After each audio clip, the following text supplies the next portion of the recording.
Muy buenas tardes. Tengan a todos ustedes. En nombre de México Evalúa y del Consejo Mexicano de Asuntos Internacionales, sean ustedes bienvenidos a la presentación y comentarios sobre el libro Armed Conflict Survey 2022 que ha producido el International Institute for Strategic Studies, que tiene su base en el Reino Unido, en Londres. Y para el día de hoy, pues tenemos el privilegio de contar con Irene Mía, quien es una de las personas que ha estado mayormente involucradas, la editora de hecho, de la elaboración de este fascinante, tristemente fascinante libro, que relata una serie de conflictos en diferentes partes del mundo y sobre el cual conoceremos más los detalles una vez que ella haga la presentación y posteriormente los comentarios igualmente de distinguidos expertos en el tema que han accedido a acompañarnos. Yo le doy la bienvenida, por supuesto, a Edna Jaime, quien es la directora general de México Evalúa, y simplemente dar un poco de contexto, la IISS, como se conoce, en los últimos 60 años ha trabajado en diferentes aspectos, particularmente tratando de influir en la toma de decisiones a partir de información, de investigaciones relacionadas con temas afines a la seguridad. Los temas de ciberseguridad, conflictos, desde un punto de vista geopolítico, punto de vista interno, y cuentan con una importante cantidad de investigaciones, de investigadores, con oficinas que ya nos relatará Irene en diferentes partes del mundo. Así es que sean bienvenidos a esta presentación. Nos acompañan igualmente a distancia personas que se han unido a la red, a las capacidades de las plataformas de comunicación. Y antes de iniciar con la presentación, le paso el micrófono al presidente fundador del COMEX y el embajador Rosenthal, que igualmente quiere dirigir un mensaje. Adelante, embajador. Gracias, Sergio, y buenas tardes a todas, a todos. Yo simplemente quiero darle la bienvenida a Irene.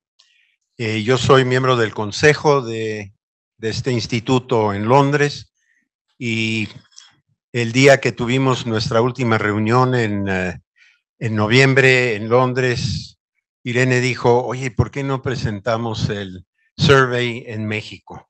Entonces, me da mucho gusto que ya esto ocurre el día de hoy, y con los amigos que tenemos en el panel, con Edna, con Ana María y con Eduardo. Muchísimas gracias, y es todo lo que yo tengo que decir.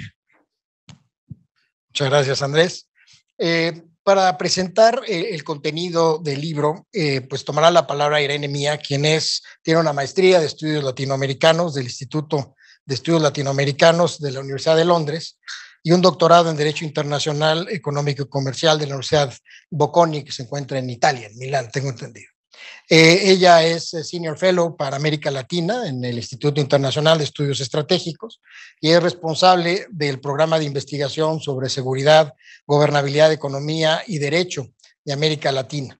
Anteriormente, en el The Economist Group, tuvo diversas participaciones como directora editorial global de Thought Leadership, igualmente directora regional para América Latina y el Caribe de la Unidad de Inteligencia del The Economist.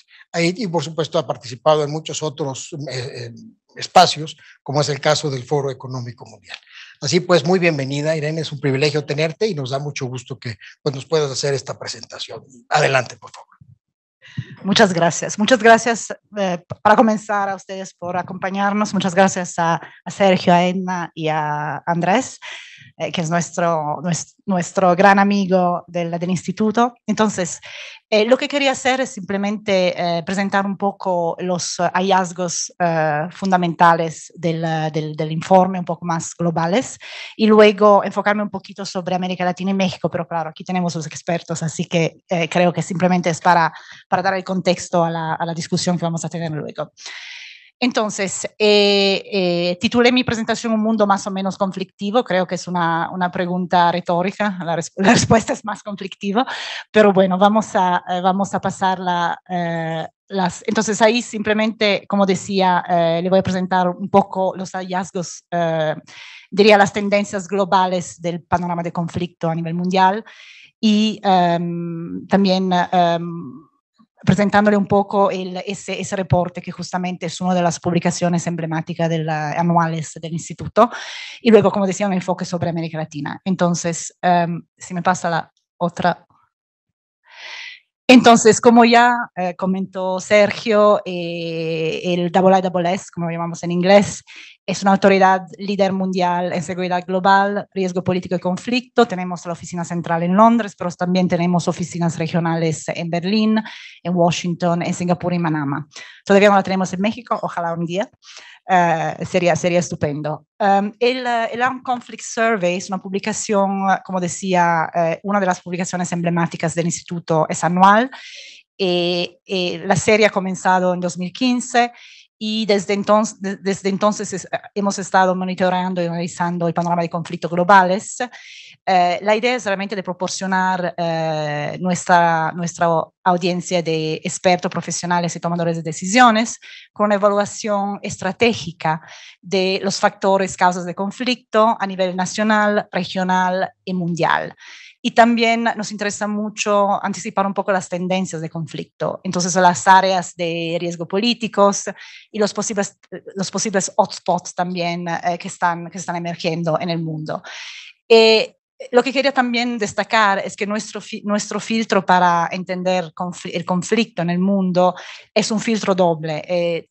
De un lado, claro, observamos las dinámicas internas y las causas raíz de conflicto. Incluido tenemos un enfoque muy grande sobre los grupos armados no estatales, que cada vez son más importantes en todos los conflictos del mundo. Pero también a ese enfoque más doméstico, más interno, añadimos un enfoque geopolítico. Entonces miramos siempre a las causas, a las interrelaciones geopolíticas o globales de los diferentes conflictos en el mundo. Entonces es un poco ese doble filtro que yo creo es el valor añadido que el instituto realmente tiene sobre el estudio de conflictos. Es el Armed Conflict Survey 2022, lo lanzamos hace 2 meses en Manama, en nuestro evento ahí, y justamente simplemente para darle una idea general de la publicación, cubrimos 33 conflictos activos en todo el mundo. Son más que 33 porque en realidad utilizamos como unidad el país. Muchas veces en un país hay más que un conflicto, entonces nosotros decimos 33, pero son más que 33. Como decía, nuestro enfoque es un enfoque estratégico, entonces miramos realmente queremos proporcionar una visión estratégica sobre las causas del conflicto y también los vínculos, como decía, geopolíticos y geoeconómicos entre los conflictos. Este año tenemos enfoques sobre tendencias específicas de conflicto para cada región. Entonces estamos mirando, por ejemplo, la tendencia de escalada en el Medio Oriente, la dimensión geopolítica de los conflictos en África subsahariana, también las repercusiones regionales de la guerra de Ucrania, que claro ha dominado el panorama este año. Y también en el caso de América Latina tenemos un enfoque sobre la geopolítica del fentanilo, y también algo sobre la intervención de China, bueno, no es intervención armada, pero sí, claro, la involucración de China en los conflictos de Asia. También tenemos datos, informaciones normalizados sobre partes en conflicto, inclusive los grupos armados no estatales, y eso para cada conflicto, que es algo muy importante porque no hay mucha información estandarizada sobre esos actores. Y este año tenemos un enfoque sobre la seguridad climática como tendencia clave, yo diría, que configura y va a realmente a determinar el panorama global de conflicto actual y futuro. Y la otra cosa es que, como decía, intentamos ser muy forward-looking, intentamos realmente dar una perspectiva sobre lo que viene, ¿no? Entonces, ¿cuáles son las áreas de conflictos o de fragilidad que uno tendría que vigilar? Sí. Entonces, los titulares del informe. Entonces, la primera cosa que diría es una coyuntura global muy complicada con respecto a la economía y también a los conflictos. como consecuencia de los dobles choques de la pandemia de coronavirus, la guerra en Ucrania, la economía global, como sabemos, está experimentando una desaceleración generalizada y más aguda de lo esperado. La inflación muy, muy elevada, es una inflación que tiene niveles que no se habían visto en décadas. Y esto, claro, está teniendo y va a tener un impacto muy importante en los países frágiles y en desarrollo, con consecuencias muy importantes con respecto a los conflictos. El panorama de conflictos mundiales también es cada vez más complicado y tenemos un montón de guerras inextricables, guerras que realmente se repiten y que nunca se parecen acabar. Y eso porque estamos en el medio de una proliferación de actores, como decías, domésticos, pero también actores internacionales. Voy a decir un poco más sobre eso. Y claro, la otra tendencia es que yo creo que la guerra en Ucrania es un poco la culminación de esa tendencia, es el hecho de que la competencia geopolítica es una vez más muy importante con respecto a los conflictos. Entonces, es una manera de competir un poco diferente, y tengo algunas láminas más detalladas, pero sí lo que hemos visto es que a partir del final, de la fin de la Guerra Fría, es una competición ya que no son guerras entre estados, sino son guerras internas que se vuelven internacionalizadas con la intervención de muchos actores terceros, países terceros. Y la otra tendencia es lo que hemos visto como consecuencia del resultado de la guerra en Ucrania, el hecho de que la cohesión occidental está aumentando, y eso es un poco una inversión de una tendencia a la fatiga de intervención, ¿no? Que si lo pensamos, la retirada de toda la tropa de Afganistán es muy diferente de lo que está pasando ahora en el occidente con respecto a Ucrania. Y el último titular es sobre la emergencia climática, que es un exacerbador creciente de tensiones geopolíticas y también conflictos internos. Entonces, eso voy a ir un poco más en detalle. Hay simplemente la desaceleración económica y conflicto. Lo que vemos es que la economía mundial en general en 2022 se ha desacelerado mucho, son los niveles más bajos de 2001, si se excluye, claro, el 2020 con la pandemia y también la crisis financiera global de los años 2007-2008. Y eso es algo que, claro, va a tener un impacto con respecto a agitación social y también conflicto social y también conflicto en países frágiles. La otra tendencia es, si me pasan la otra lámina, la inseguridad alimentaria global, y eso es un poco algo que hay que destacar. Para América Latina es bastante impactante. Y lo que estamos viendo es que realmente, como consecuencia también de las perturbaciones de la cadena de suministros de la guerra, de la pandemia y también de la guerra en Ucrania, con el aumento de los precios de commodities y de energía, estamos viendo esa alza en la inflación y también en seguridad alimentaria global. Y eso, claro, es algo que, como nos recordamos, la primavera árabe, la Arab Spring, comenzó con eso, ¿no? Un aumento del precio del pan. Entonces, es un elemento que yo creo que tenemos que tener muy presente en cuanto a el panorama de conflicto social y conflicto realmente más conflictivo. Y la otra cosa interesante con respecto a esa situación de debilidad, diría, económica, es que lo que vamos a ver es que también como resultados de la guerra en Ucrania, de las necesidades enormes que esta guerra va a crear, ya ha creado, pero va a crear en términos de ayuda humanitaria, va a haber mucho menos recursos disponibles para las demás crisis, ¿no? Entonces, eso también es algo que va a agravar la situación conflictiva en el mundo. Entonces, un poco más en detalle en este panorama conflictivo complejo. Si me pasan Esa es algo que incluimos en el informe, es la mapa de conflicto, la llamamos, y ahí lo que están viendo es muy pequeño, pero el sombreado es algo que se refiere a la seguridad o inseguridad alimentaria en los diferentes países. Los puntitos que ven son las confrontaciones, los que llamamos los eventos violentos, que son batallas, explosiones o violencias contra civiles. Entonces, si uno se fija, es verdad que, claro, África, el Medio Oriente, África sobre todo, es a lo mejor la región más conflictiva del mundo, pero también mirando a nuestra región, América Latina, ahí también los niveles de violencia en mucha parte de México, claro, y Brasil, también Haití, entonces esos países son comparables a los niveles de violencia en países en guerra.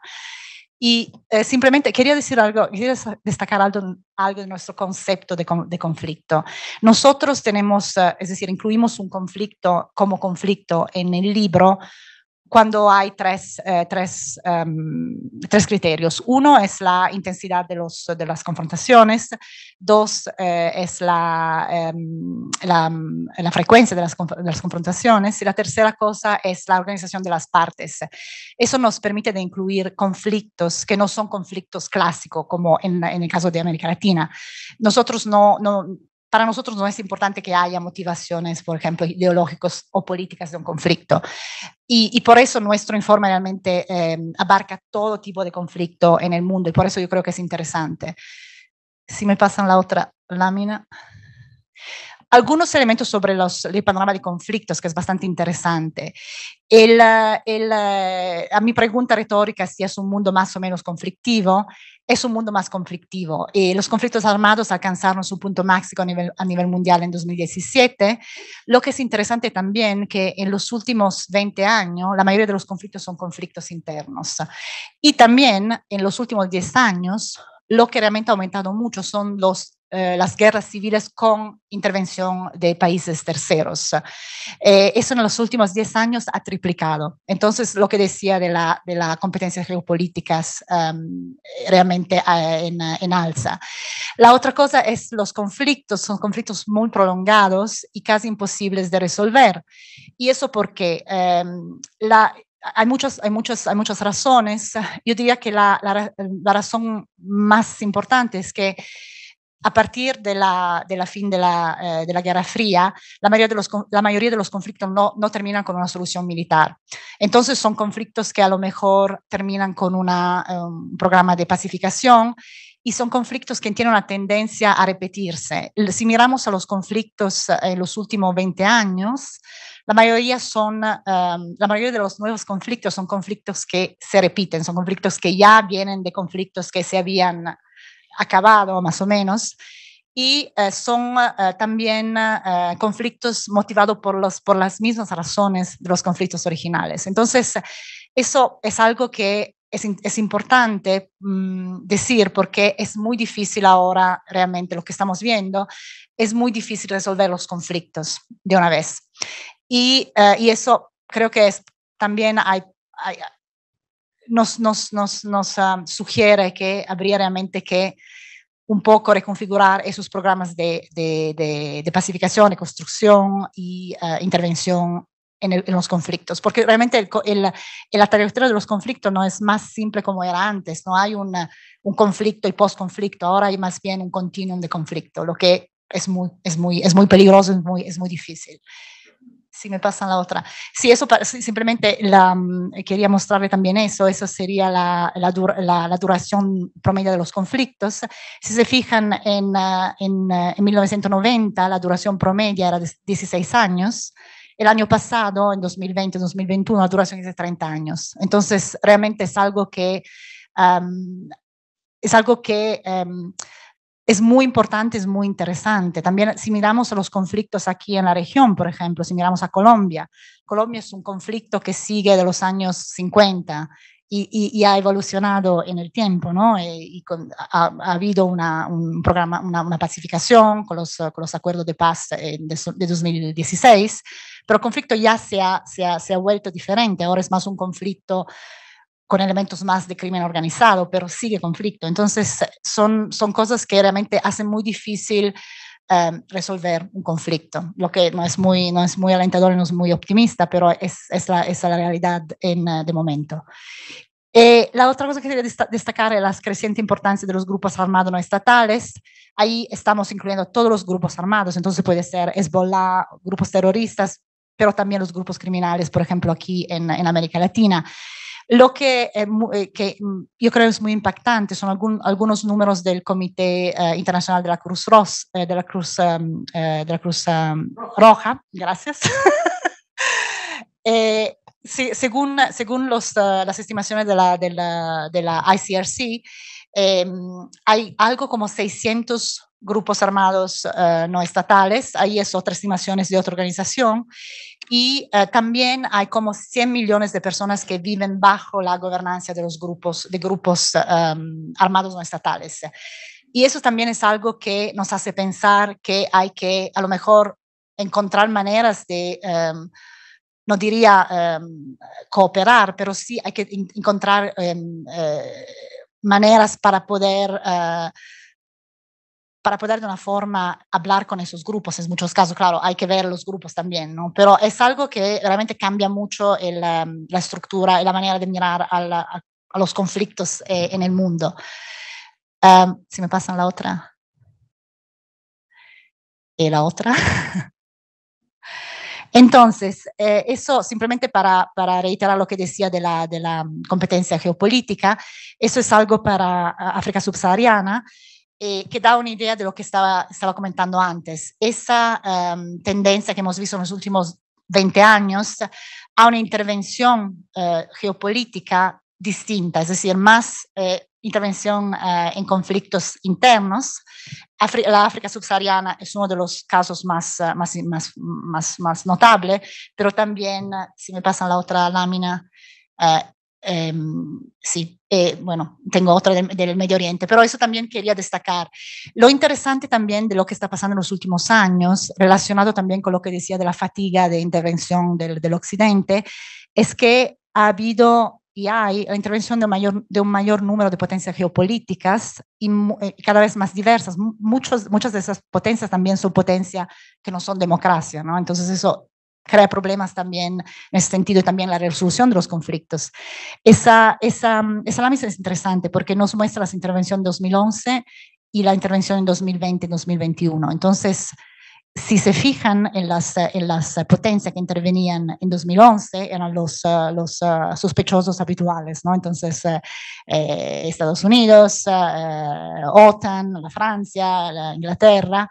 Ahora tenemos mucho más actores, tenemos Rusia, tenemos Turquía, tenemos Irán, tenemos Israel, tenemos los Emiratos Árabes Unidos, tenemos la Arabia Saudita.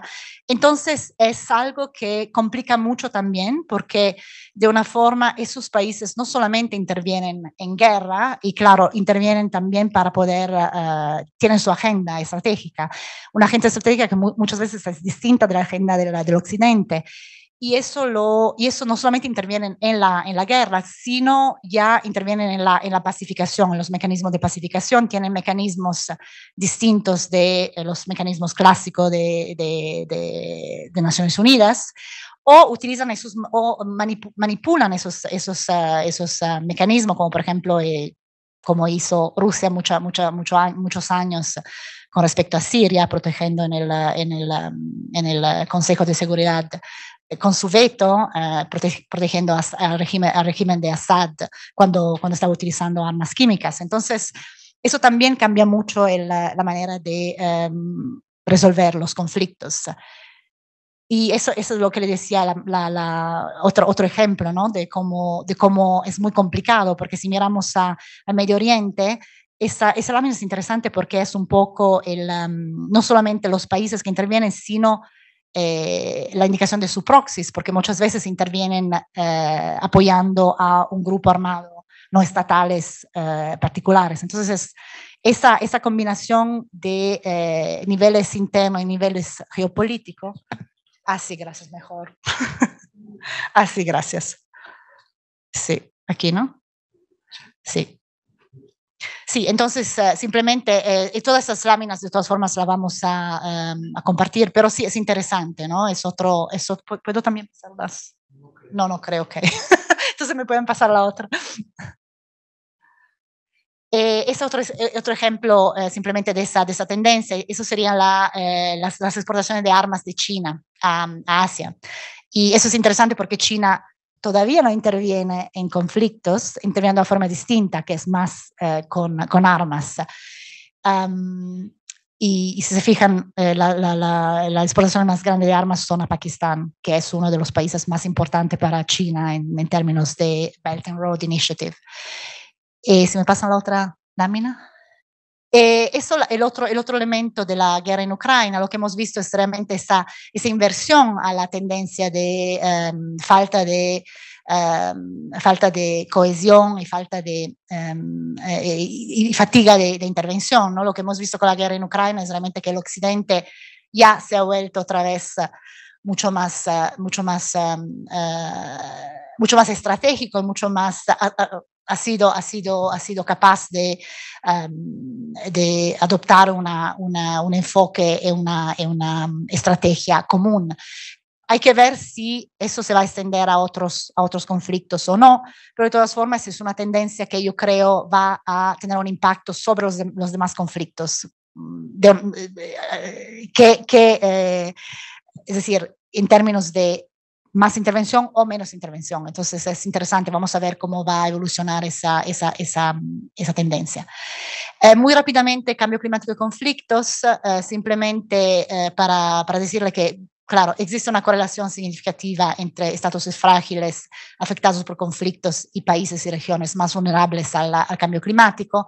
Esta estadística es muy impactante. 60% de los 20 principales países vulnerables al clima se ven afectados por conflictos armados. Eso es muy impactante para mí. Y la verdad es porque los factores desencadenantes de riesgo climático y de conflicto a menudo se comparten y se refuerzan mutuamente. Entonces, lo que estamos viendo es que muchas veces es como un ciclo vicioso, ¿no? Donde hay problemas de cambio climático y problemas de conflicto, los dos juntos realmente se refuerzan mutuamente. Entonces, es algo que hay que también tomar en cuenta en las intervenciones post-conflicto, porque realmente sería ideal poder unir las dos agendas, ¿no? Porque sería la manera para poder de una forma resolver los problemas, las causas raíces de las dos vulnerabilidades. La próxima lámina. Eso simplemente otra estadística para mostrar, para enseñar que el financiamiento climático por país otra vez no es para los países muy frágiles, y ese es un problema, claro, porque es lo que está faltando, ¿no? Y la otra lámina. Y eso es algo muy interesante, muy interesante para mí personalmente, porque escribí un capítulo sobre ese asunto en el informe este año. Si les interesa, lo vamos a compartir. Y con respecto a lo que estamos diciendo de los grupos armados no estatales, ¿no? Y de la importancia que tienen también en el cambio climático y en la protección o no protección de recursos naturales. Y eso ese capítulo es sobre cómo los grupos estatales armados no estatales manipulan e instrumentalizan los recursos naturales, no solamente como arma de guerra, sino como manera de reforzar su legitimidad, lo que es aún más preocupante para mí, porque realmente es algo que otra vez va a debilitar la gobernanza de los países, de los estados, que ya está en una situación muy precaria. La próxima. Y la última consideración sobre cambio climático y conflicto es cómo la transición energética verde y mitigación del cambio climático ya son y van a ser cada vez más nueva frontera de competencia geopolítica, porque lo que estamos viendo y que vamos a ver cada vez más es cómo la transición, cómo la mitigación, desacuerdo sobre la mitigación del cambio climático van a reforzar o acentuar tensiones geopolíticas que ya existen entre países en desarrollo y países desarrollados, pero también esta idea de los minerales críticos para la transición energética, ¿no? Y la lámina justamente nos dice dónde están los minerales críticos.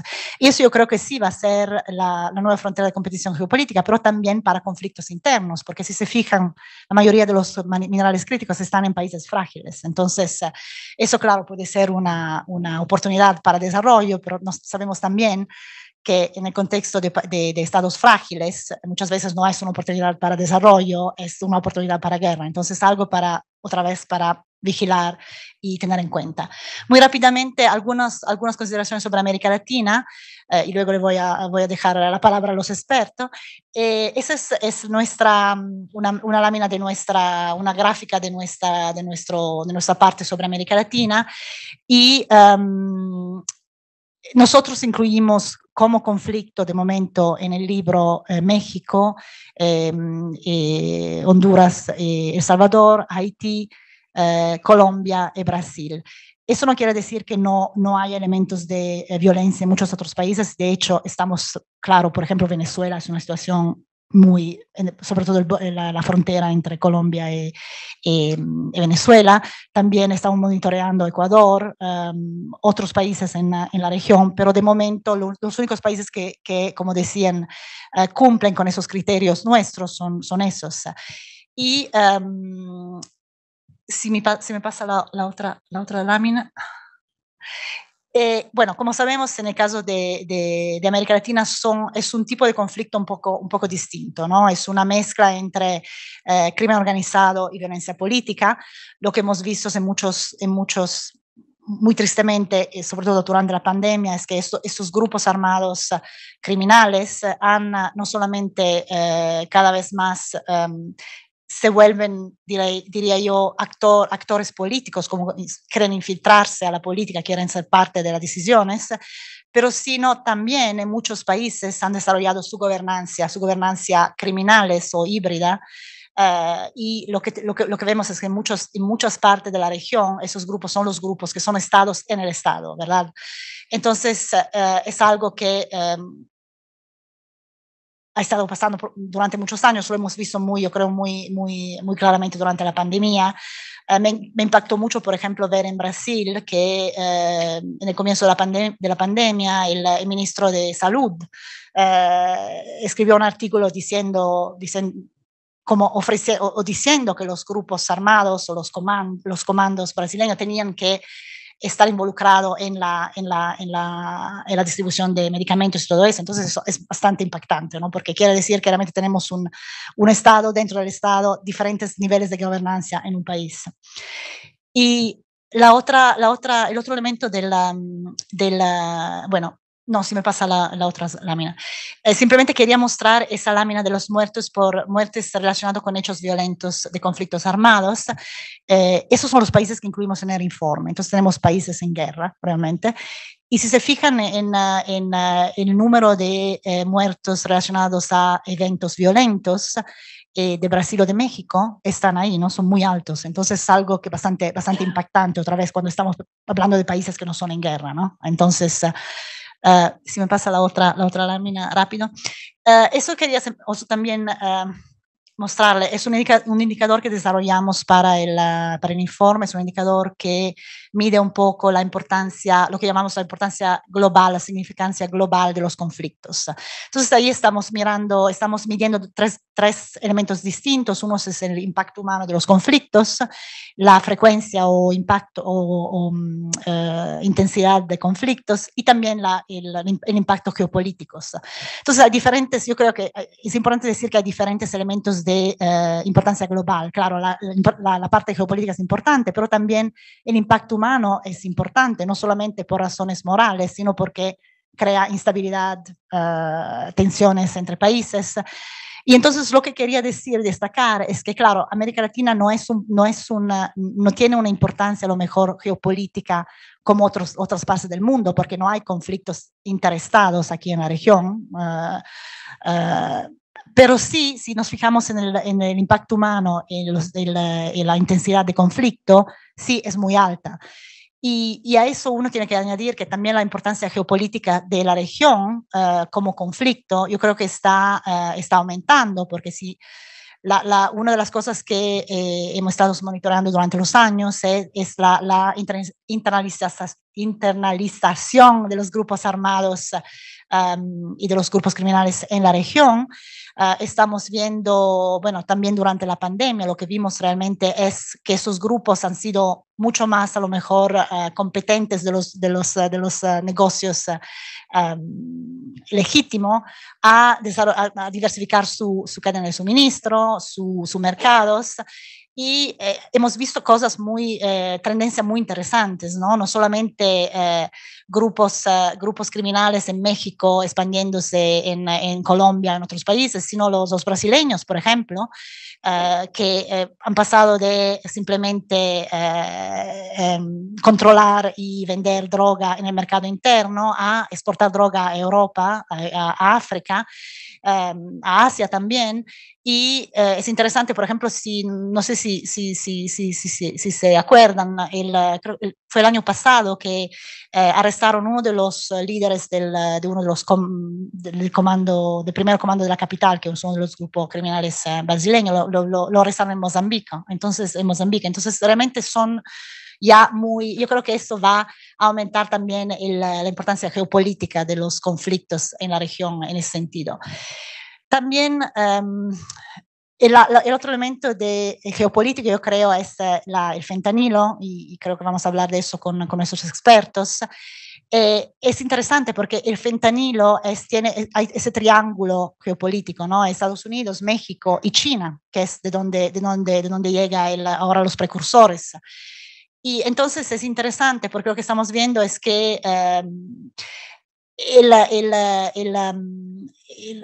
hecho de que los carteles mexicanos realmente estén reconfigurando sus mercados y sus negocios alrededor del fentanilo, claro, tiene sentido porque es un negocio de mucha más alta rentabilidad que la cocaína hasta la marihuana, que ya es legalizada en muchos países.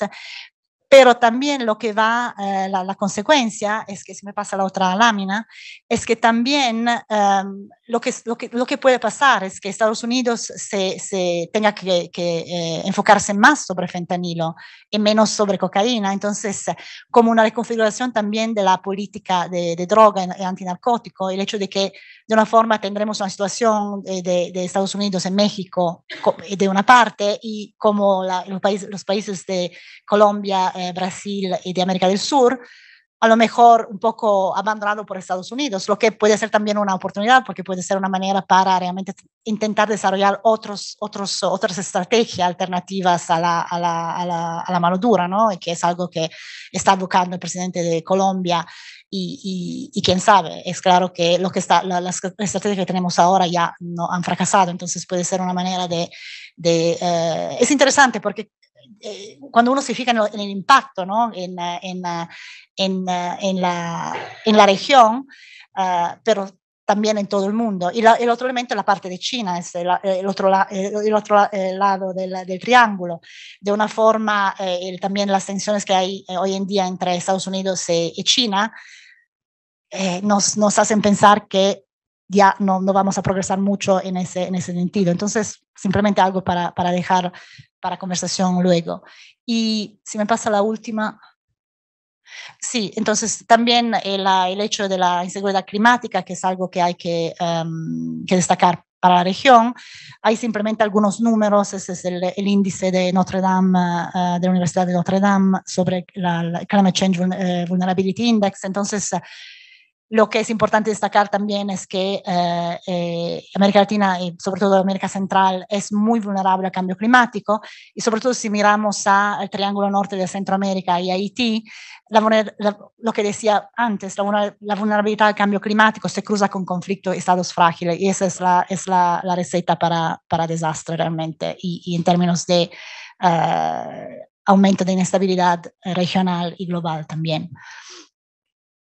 Y simplemente eso, otras estadísticas sobre los migrantes afectados por cambio climático en el triángulo del norte de América Central. Como ven, los números se están disparando.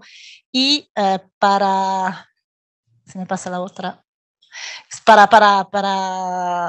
Después de eso me callo porque hablé mucho, pero ese es nuestro outlook del conflicto en América Latina. Entonces, algunos elementos a lo mejor para discutir los desafíos. Entonces, lo que decía antes, las condiciones socioeconómicas desalentadoras, que son un problema, sobre todo en términos de desempleo de los jóvenes. Claro, eso es uno de los problemas en términos de gangs, de gangs urbanas, sobre todo en América Central y también en Brasil.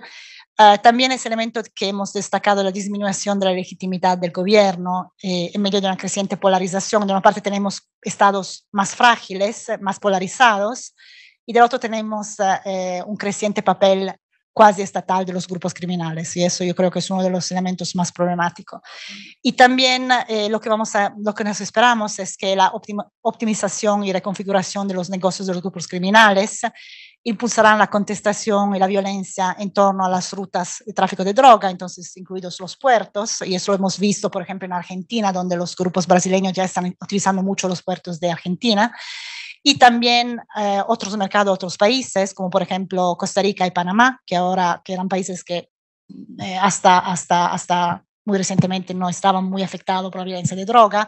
Ahora estamos mirando las incautaciones de drogas en esos dos países, ha aumentado mucho, y Ecuador, por supuesto, donde en los últimos 2 años ha habido no sé cuántos masacres en prisiones, ¿no? Entonces es algo que es interesante porque la geografía de la droga, la geografía de la violencia cambia siguiendo la geografía del narcotráfico. Oportunidades, simplemente paz total en Colombia, claro, es algo muy complicado, pero yo creo que es algo que podría tener un impacto súper importante en términos de pacificación de la región. Eso junto con la posible normalización de Venezuela, que claro, no solamente es uno de los, o a lo mejor el más grande, la más grande área de vulnerabilidad para la región y de instabilidad, también con respecto a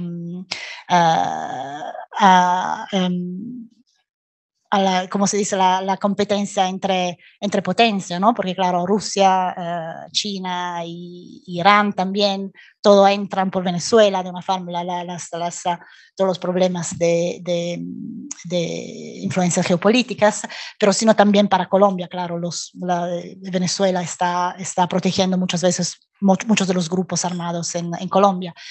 Y también el otro elemento de oportunidad son esos esfuerzos de mitigación climática, con, claro, Lula ahora en Brasil, y eso, claro, va a tener implicaciones también positivas en términos de actividades ilícitas en torno al illegal logging y todo eso, entonces eso es positivo.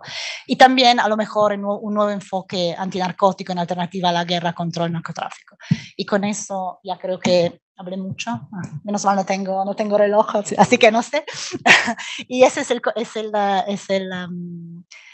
el reporte. Pueden encontrar creo que tenemos una lámina también con el enlace. Pueden encontrar, bueno, normalmente el informe está behind the paywall, pero hay algunos capítulos que son disponibles para download. Así que muchas gracias.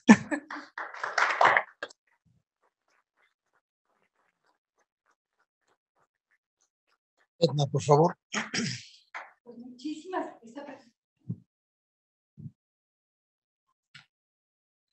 Buenas noches, muchísimas gracias por estar aquí. Miren, a mí me gustaría destacar 3 puntos, ya aterrizándolo en México, que más me llamaron la atención, o sea, que realmente fue como un campanazo, aunque no debería serlo. Llevamos en conflicto tantos años y un reporte nos lo tiene que decir. Eso es lo primero. Entonces, déjenme hacer como estos 3 puntos para ver si podemos organizar alrededor de ellos una discusión.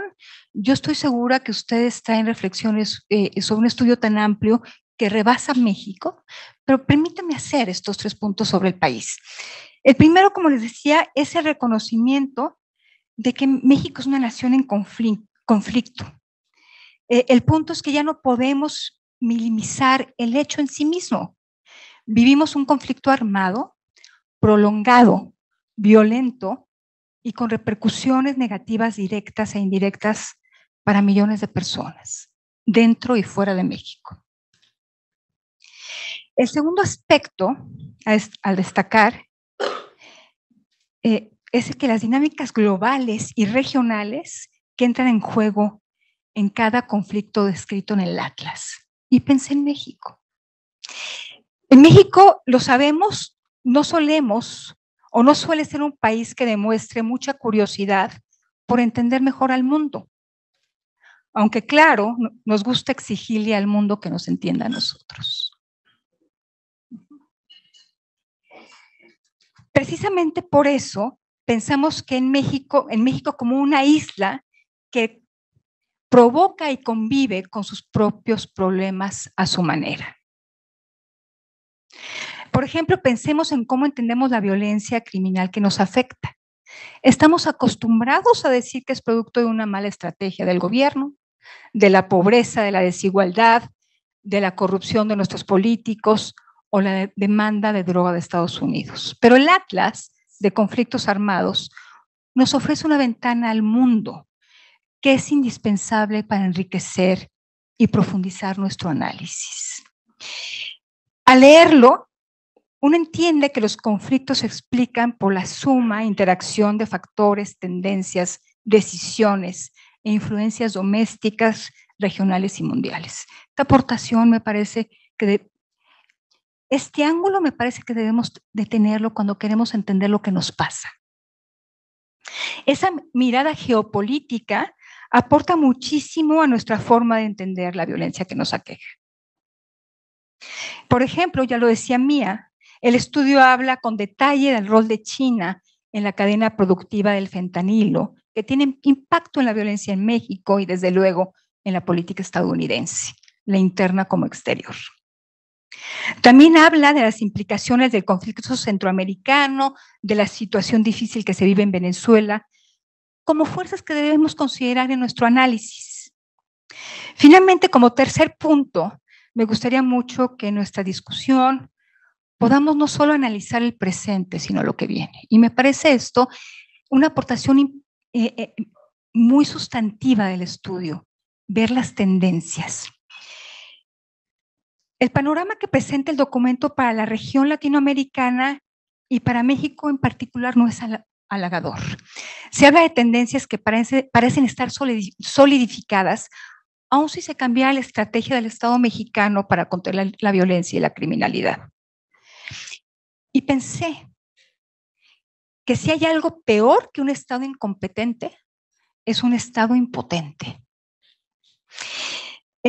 Ahí es donde los mexicanos tendremos que concentrar esfuerzos de reconstrucción institucional, lo hemos hablado mucho en los años por venir, pero también debemos entender que no va a ser suficiente si no entendemos el resto de la ecuación. Entonces ahí es donde este atlas cobra importancia para nuestro país como un instrumento analítico de primer orden.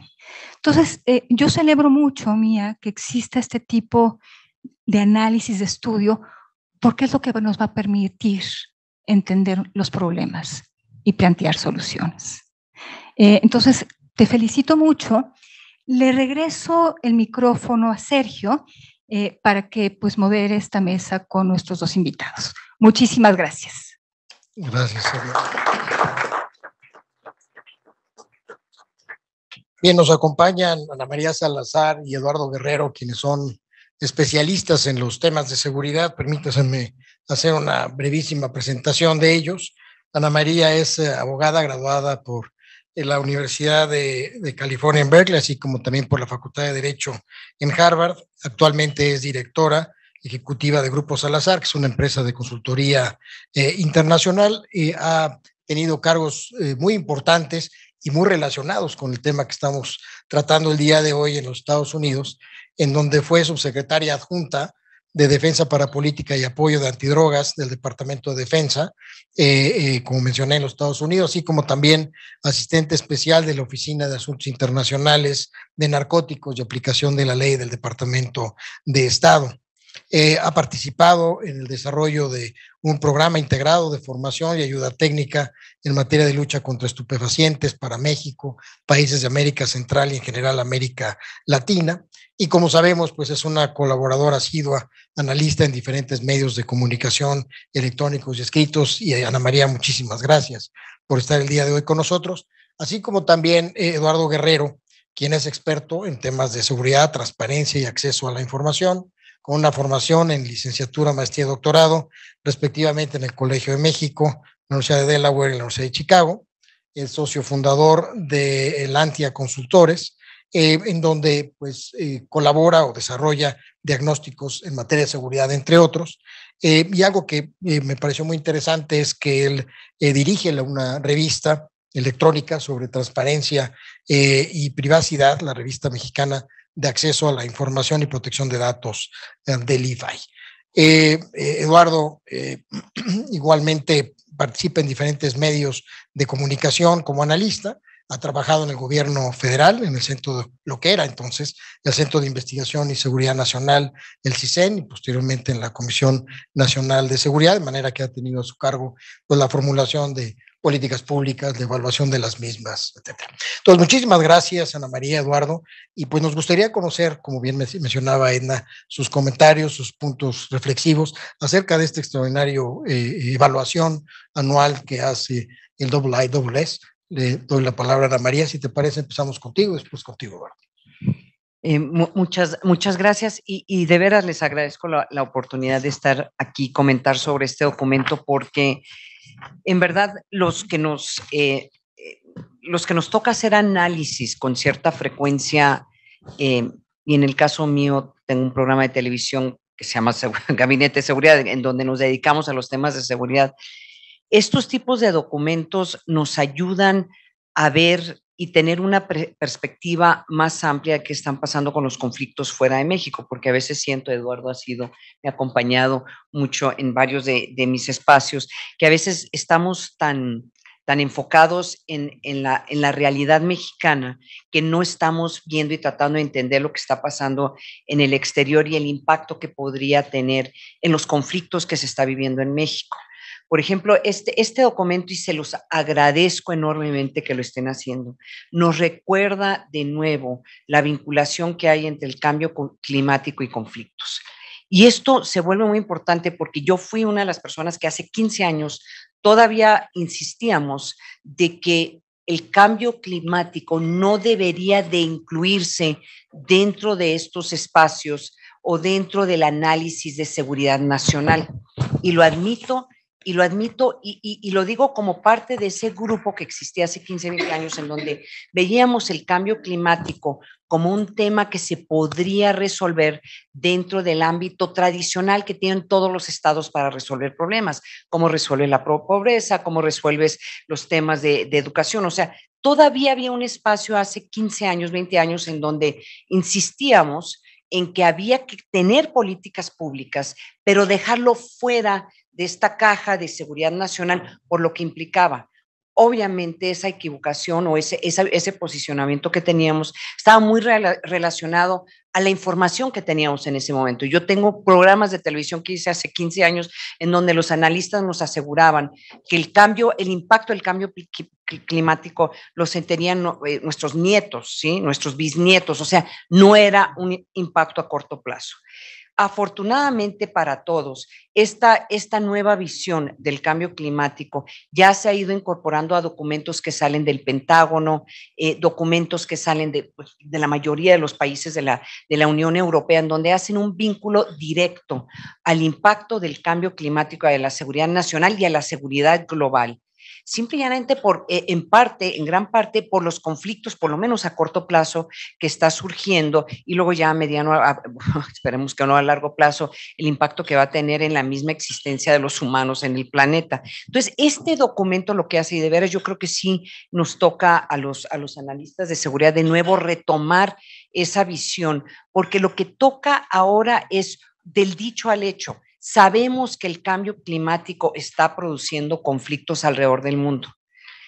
En el caso de México y en el caso de Centroamérica, aunque ha habido muchas discusiones y ya vimos lo que pasó en Centroamérica, que una de las gran dosis de la migración centroamericana en este momento está directamente vinculado a desastres naturales, huracanes que hubo en los siguientes años, que estos países simple y llanamente, Honduras, Salvador y Nicaragua, no se han podido, Guatemala, perdón, no se han podido recuperar.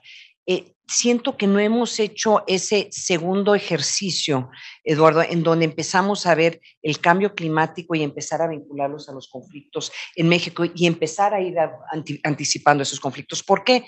Porque eso implicaría que lo que era el CISEN, el CNI, en este momento tendría que estar poniendo sobre la mesa, aunque no se hicieran públicos, información y por lo menos análisis que nos empiece a anticipar en los siguientes 2 o 3 años cuando cuáles van a ser los conflictos relacionados en el norte del país con Estados Unidos, la sequía histórica que ha habido hasta recientemente, que hubo lluvias, pero no resuelve el tema de la sequía. O sea, ya estamos viviendo el impacto del cambio climático en México y creo que este ejercicio no se ha hecho ni en México, y creo que en Estados Unidos el impacto que va a tener sobre las poblaciones y las migraciones, que seguramente van a incrementar aún más de lo que está surgiendo en este momento. Entonces, este documento nos ayuda de nuevo a estar como analistas viendo hacia el futuro el tema de los conflictos del agua, los conflictos de la tierra, los conflictos que podrían estar surgiendo por los cambios en cosechas, en ganado, etcétera. Entonces, en ese sentido sí quisiera subrayarlo y agradecer ese análisis, porque siento que no lo estamos haciendo tal vez con la disciplina que ahora requiere.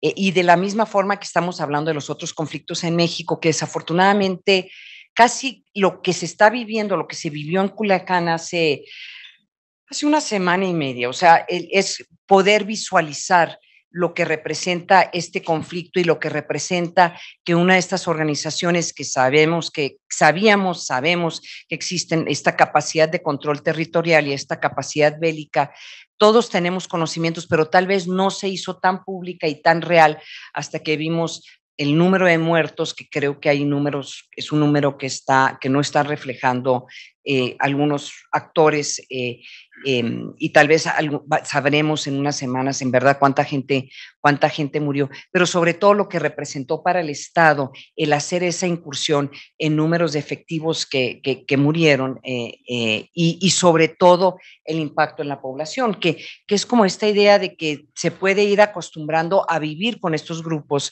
y no sorprenderse cuando se ve en Culiacán una situación en donde es una situación que se está viviendo similar a Ucrania, similar a Afganistán, es una situación de enfrentamiento entre el Estado y un grupo con una gran capacidad de violencia, que es en parte fruto de una estrategia que hemos tenido la oportunidad de conversar, Eduardo, sobre una estrategia de abrazos y no balazos, en donde no se decide enfrentar a las organizaciones criminales, no para desbaratarlas. Aquí el hecho es uno de los objetivos principales que tiene que tener el Estado y que no han estado cumpliendo a corto plazo, por lo menos en este gobierno, es no permitir que incrementen su capacidad bélica y control territorial. Y eso creo que ha sido y se ve los resultados en Culiacán, y seguramente si llegase a haber una decisión de enfrentar una de estas organizaciones, no para retomar o uno de estos, para ir a arrestar a un capo, ¿sí?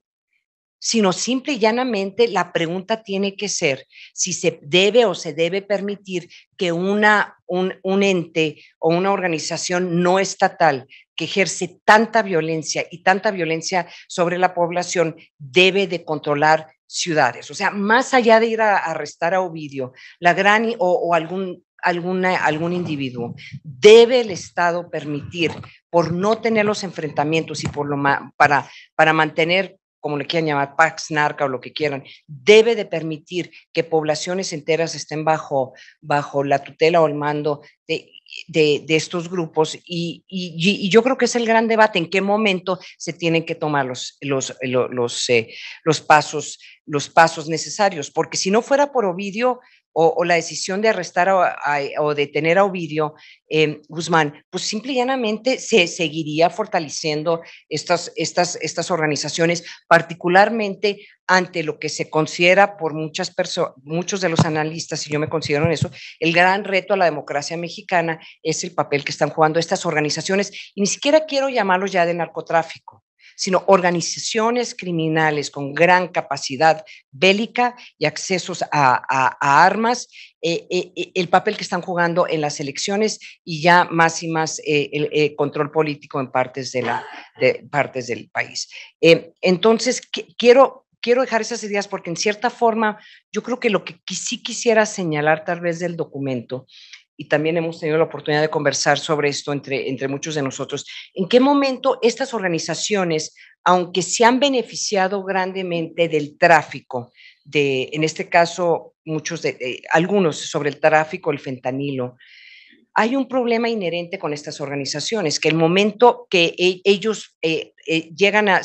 expandir sus capacidades para otros tipos de delitos que en cierta forma tienen más impacto en la población, secuestro, robo de hidrocarburos, extorsiones, violencia generalizada en contra de la población. Entonces, aunque siguen siendo organizaciones que en principio tenían como fundamento el traficar drogas, parte del problema ha sido de que no existía la capacidad de enfrentar estas organizaciones. Ya en cierta forma muchos de ellos viven del tráfico de personas, ¿sí? Deja de ser un problema, no solamente el fentanilo, el problema del fentanilo para México es la relación bilateral con Estados Unidos, pero el problema para México es la capacidad que tienen estas organizaciones de control territorial y el impacto que está teniendo en la organización y cómo viven de otros delitos. Entonces creo también ir viendo hacia el futuro, sí es un problema de narcotráfico, obviamente, porque subimos, pero hay que recordar, están haciendo mucho más y muchas de estas organizaciones con el know-how que tienen pues, si no es en fentanilo, tienen mucho que hacer en otros tipos de actividades que impactan a la población y mientras tanto, y esto se ha hablado en los últimos 25, 30 años, no tenga el Estado mexicano la capacidad de poder tener un Estado de Derecho, una capacidad de poder debilitarlos y asegurar que no tengan el control territorial. Yo creo que el tema de que vivan del narcotráfico no va a ser lo de menos. El problema es el poder que tienen estas organizaciones. Y un último tema, que esto refuerza pues, la preocupación de la cantidad de armas que vienen de Estados Unidos, que ha sido probablemente, aunque el gobierno mexicano sí ha tomado posicionamientos muy importantes, la realidad es que son posicionamientos que han tenido muy poco impacto en Estados Unidos, simple y llanamente por lo que está sucediendo en Estados Unidos. Hay un gobierno, Biden, el presidente Biden, yo creo que hasta hace una semana, hasta ayer todavía, cuando nos surgieron toda esta información que lo está debilitando políticamente sobre estos documentos secretos. Ya el presidente Biden yo creo que ya va a tener muy pocos espacios políticos para poder promover algo tan controversial como el control de armas, pero sí sigue siendo, yo creo que una de las prioridades para México ante el vecino. Con eso concluyo mis comentarios. Muchas gracias, Ana María.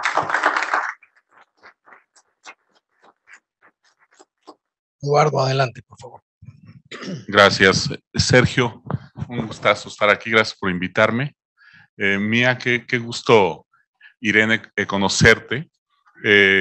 Ahorita que escuché tu currículum y que vi tu involucramiento con The Economist, ligué muy bien con el tipo, la manufactura del documento, su escritura, su concisión, su puntualidad en los datos, su argumentación tan sólida. Qué bien, la verdad es que se nota muy bien ese parentesco con The Economist. Qué gusto estar con dos colegas del periódico El Financiero, donde somos editorialistas. Verte. En fin, pues qué bueno que están surgiendo estos documentos de carácter comparativo. Sí es un documento un tanto excepcional. Hace poco salió otro que tiene que ver con el tema del crimen organizado, que también hace un primer esfuerzo pionero por hacer un análisis comparativo a nivel internacional del crimen organizado. De conflicto armado nos ilustra sobre muchas cosas a nivel internacional, y yo creo que en el caso de México nos dice, aunque suene un tanto paradójico, lo único y lo sui generis que es el caso mexicano. La verdad es que en México de pronto las cosas iban más o menos bien. 2007 teníamos 8 homicidios por cada 100,000 habitantes, y de pronto en mayo de 2008, porque el inicio de la crisis mexicana tiene una fecha muy puntual, en el mes de mayo de 2008 empezaron a dispararse de manera muy acelerada las tasas de homicidio en México, que terminaron por triplicar el número de homicidios en tan solo 4 años, de 2008 a 2011. Y si comparáramos los niveles de homicidio que tenemos ahorita frente a los de 2007, pues sería un crecimiento del casi 300%. O sea, se han cuadruplicado la tasa de homicidios a lo largo de esta crisis, que ya tiene 14 años. Que por cierto, creo que es el promedio, ¿no?, de conflicto. Pues aquí todavía le resta un rato a la crisis mexicana, ¿no? Que haya un crecimiento de la tasa de homicidio en un país que no libra un conflicto bélico con una potencia extranjera, ni que tampoco alberga una guerra civil, es realmente un gran enigma, ¿no? Me ha tocado en estos años como especialista dialogar con los grandes académicos. De hecho, me acuerdo muy bien del congreso al que fuimos juntos a Harvard, donde estaba Mark Clayman y Peter Reuter, dos grandes vacas sagradas del crimen organizado, y realmente se rascaban la cabeza. O sea, decían, no podemos entender lo que pasó en México. El crimen organizado por naturaleza es discreto, es pacífico, no le conviene ser tan violento para llamar la atención de las autoridades y librar una batalla con ellas. Entonces, sí es un caso muy especial, ¿no? También recuerdo una conversación que tuve con Fernando Enrique Cardoso en su bonito penthouse ahí en Sao Paulo, que me decía, no, Eduardo, no tiene nada que ver la crisis brasileña de la violencia con la crisis mexicana, no compares. La potencia que tienen los cárteles mexicanos, la potencia económica, armamentística, no tiene nada que ver con las bandas brasileñas, ¿no? Me acuerdo que me prestó sus binoculares para que saliera al balcón y viera un pequeño cerro que estaba por ahí. Y me dijo, ponte los binoculares y ve la punta del cerro. Ahí está la casa del gran capo de la droga de Sao Paulo. Y me acuerdo que vi una casa pues muy bonita con una alberca, y creo que había como 10 vehículos y un helicóptero, ¿no? Y me dijo, esa es el gran patrimonio del gran capo brasileño de Sao Paulo. ¿Sabes tú cuál es el patrimonio del Chapo Guzmán? Dije, pues no, Fernando. Me dice, bueno, mira, nomás te voy a dar un dato. Ese yo lo tengo aquí fresquecito. Estábamos como en 2011, 2012, yo creo, cuando tuve esta charla con él, y me dijo, en número de aeronaves, el Chapo posee el mismo número que Aeroméxico. O sea, Aeroméxico tiene unos avionzotes, el Chapo tiene unos chiquitos, pero en número es el mismo. Y pues sí, me pareció muy impresionante, y me ha parecido también muy sintomático, digamos, de la falta de información y de análisis que necesita a fondo el tema del crimen organizado mexicano, cómo no nos hemos dado cuenta de lo excepcional que son los cárteles en el ámbito internacional como productores de violencia, ¿no? Estaba yo ahorita revisando antes de venir los conflictos armados que sostiene simultáneamente el cártel de Jalisco, porque ya en la consultora hemos llegado a un nivel de detalle nuestro monitoreo de las luchas y los ataques y las confrontaciones criminales, que tenemos mucha claridad cuáles batallas libra, por ejemplo, la coalición de organizaciones que es Cártel Jalisco Nueva Generación. Cártel Jalisco sostiene simultáneamente 47 conflictos armados a lo largo del país. O sea, las células, las organizaciones que componen ese cártel libran 47 guerras simultáneamente a lo largo del país. El cártel de Sinaloa, solo 10. ¿Por qué Cártel Jalisco tiene esta gran diferencia en número de conflicto armado y producción de violencia? Porque es un cártel sumamente expansivo, con una estrategia de expansión territorial sumamente agresiva, como en su momento la tuvieron los Zetas, ¿no? En México no tenemos lo que parece ser un patrón en el informe, este hecho de que potencias extranjeras intervengan como mediadores, etcétera. Nosotros sí tenemos, digamos, una presencia importante en temas de inteligencia. La DEA, el FBI asesoran a distintos gobiernos, no solamente al gobierno federal, sino gobiernos estatales, por ejemplo, Quintana Roo, Zacatecas, Baja California, Chihuahua, Tamaulipas, han recibido asesoría de la DEA y del FBI. Gobiernos como el de California, el de Texas, han asesorado a gobiernos estatales como, por ejemplo, Tamaulipas, que han tenido un logro en su lucha contra el crimen organizado gracias a la capacitación que recibieron sus policías en materia de inteligencia y confrontación armada con grupos del crimen organizado durante la administración pasada de García Cabeza de Vaca, ¿no? La policía de San Diego ha capacitado a la policía de Tijuana y con eso lograron más o menos bajar los niveles de violencia en 2011, 2012. Ahorita, por ejemplo, la policía de Cancún y la de Playa del Carmen está recibiendo capacitación del FBI para enfrentar a las células criminales, algunas extranjeras que ya tienen mucha presencia en la Riviera Maya. Tenemos células rusas, polacas, tenemos a este señor rumano, ¿no? Florian, ¿cómo se llama?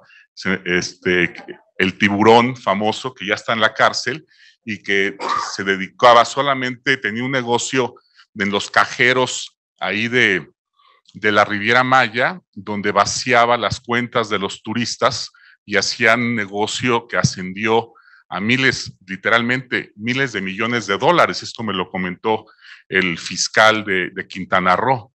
Entonces, hay puntos de encuentro, pero también hay muchos contrastes entre lo que está sucediendo en México y lo que sucede a nivel internacional. De hecho, en la misma América Latina, el caso mexicano es muy raro, ¿no?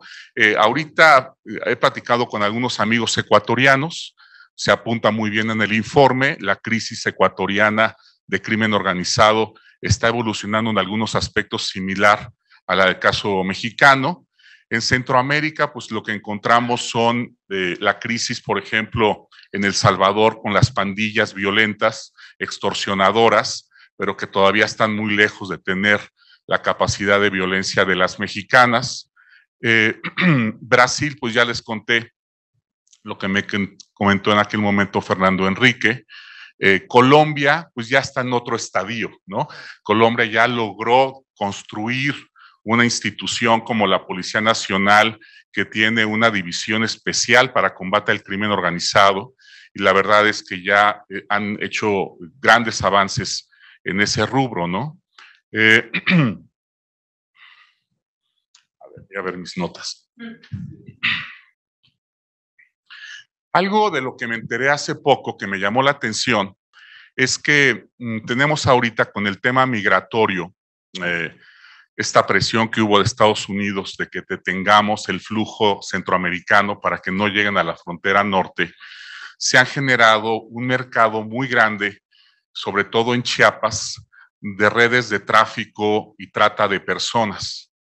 Y esas células están también entrando a Guatemala, y Guatemala está respondiendo de manera muy dura con su ejército. Y ha habido ya incursiones del ejército guatemalteco en territorio mexicano, que por cierto no han sido reportadas en la prensa y que yo sé, pues, por amigos allá chapanecos que me cuentan cómo están las cosas en la frontera. Me parece un tema delicado que ojalá no vaya a derivar ahí en un problema diplomático, ¿no? Pero realmente las reverberaciones internacionales, todo este tema geopolítico que se menciona en el reporte, que tienen como rasgo esencial algunos de estos conflictos armados, no aparece en México. En México es un conflicto interno, es un conflicto en donde un rasgo esencial de la violencia tiene que ver con la atomización de las organizaciones. Hay algo también excepcional en México y es que el 70% de los homicidios en México, o sea, poquito más de 2,000 homicidios al mes, porque más o menos así en números gruesos hay 3,000 homicidios al mes en México, o sea, 100 diarios. De esos 3,000 homicidios mensuales, 2,100 más o menos están vinculados con el crimen organizado.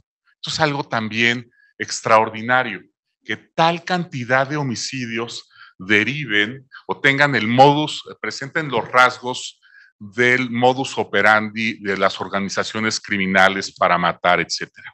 Y hay un asunto que no está apuntado en el informe y que yo creo que es importante rescatar para América Latina y para México en particular, que es una crisis que estamos teniendo cada vez más aguda de desapariciones.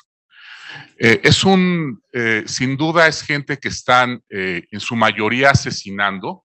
Hay otra gente que desaparece, sobre todo mujeres que son, digamos, secuestradas y las llevan a los mercados de trata de personas, sobre todo el tema de servicios sexuales, pero yo diría que el grueso de los desaparecidos son personas que son reclutadas por el crimen o que sufren represalias por no haber pagado la cuota, que este es otro tema bien importante, la crisis masiva que tenemos de extorsión presencial en México, el famoso cobro de piso, y terminan en fosas clandestinas. Nunca sabemos de ellos. Después, algunos años después, se empiezan a descubrir masivamente fosas clandestinas con 50, 100, 200 cadáveres, dependiendo del estado, y eso tenemos que sumarlo al número de víctimas mensuales que tenemos, solo para que tengan... No lo están haciendo, ¿no? Y sí son números ya muy considerables. No estaba leyendo en el Reforma hace unos días que de los registrados en la base de datos de la Secretaría de Gobernación, son 5,000 desaparecidos el primer semestre del año pasado. 5,000 desaparecidos. No es un número pequeño, ¿no? Y esto va en ascenso. Entonces, es un tema, digamos, también, yo creo que un tanto único en el caso mexicano, que habría que apuntarlo. Y el tema de fentanilo, que es lo que domina, digamos, el caso de México en el informe, como bien lo señalabas tú, Ana María, sí es un tema fundamental para Estados Unidos y sí es un tema que está creciendo de importancia aquí en México y posiblemente desplace a la cocaína, como bien mencionabas, Irene, pero lo que realmente nos está afectando acá internamente, yo diría que es más el problema de extorsión presencial. Creo que la extorsión presencial se está volviendo la principal fuente de ingresos de las organizaciones criminales, que ahorita suman, en el último corte del ANTIA, son 413 organizaciones criminales en México. Estamos sumando cárteles, digamos, nacionales, que son 2, regionales, mafias locales, bandas, son de distinto tamaño, ¿no? Pero todas tienen una marca, tienen un nombre reconocido y tienen permanencia en el tiempo. Son 413. A veces esta cifra la actualizamos cada cuatrimestre y realmente nunca desactivamos unos meses porque no aparecen en los medios algunas, pero luego vuelven a aparecer y más o menos estamos ahorita en ese número tremendo, ¿no? Pues yo creo que ya hablé mucho, aquí le paro. Muchas gracias por invitarme, qué gusto tener este informe y ojalá sigan muchos más. Felicidades.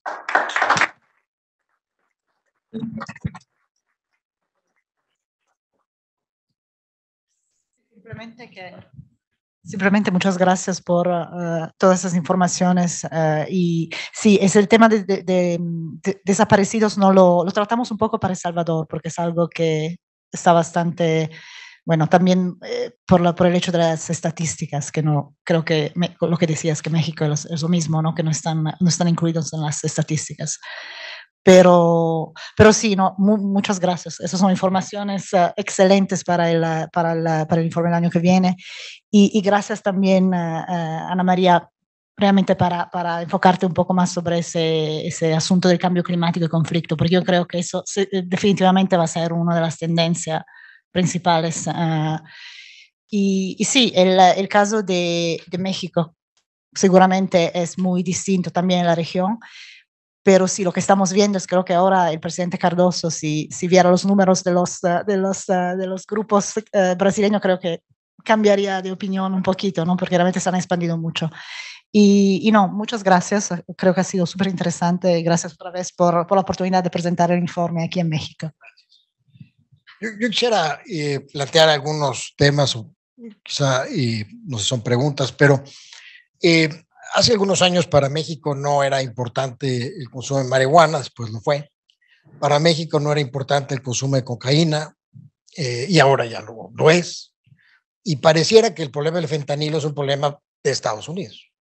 Y entonces, bueno, además del tema geopolítico, Estados Unidos, China, México, que además pone a México en una situación compleja frente a Estados Unidos, frente a China, en la propia evaluación queda claro que el gobierno chino no tiene un incentivo para modificar sus políticas de control de exportaciones de los precursores o los precursores.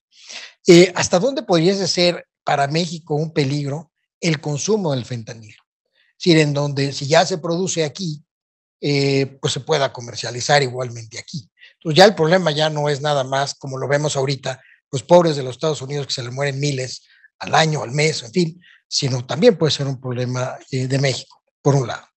Y el otro tema que me llama un poco la atención, y por un lado me parece muy interesante que en la evaluación, el informe, se presenta un índice que se llama Armed Conflict Global Relevance Indicator, que bueno, si no se mide no se sabe hacia dónde va y cómo corregirlo.